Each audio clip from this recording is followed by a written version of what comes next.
Hi everyone, welcome to our Happy Trading Life channel. I'm Chloe. Let's get started with things to watch this week.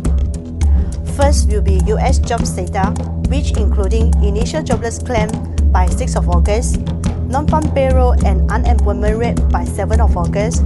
Second, Congress at an impasse on flash stimulus. Third will be a manufacturing PMI, which including Caixin manufacturing PMI by 3rd of August, ISM manufacturing PMI by 5th of August. Fourth will be a Bank of England monetary policy reports by 6th of August. Let's move on to our weekly market technical analysis.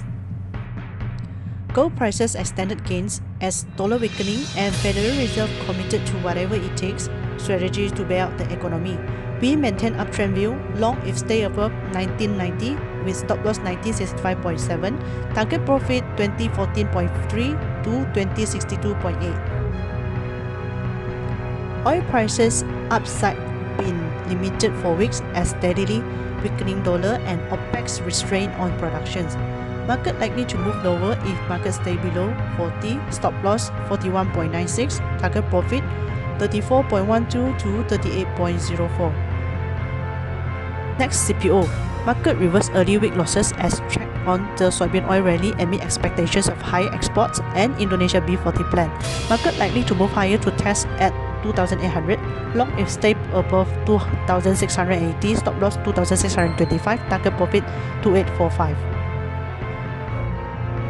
Next, FKLI likely to move in the range of 1565 to 1635. We can initiate short if stay below 1595, stop loss 1613, target profit 1541 to 1577. We end our sessions here. Thank you for watching. Please give us a like and leave your comments below if you'd like to find out more from us.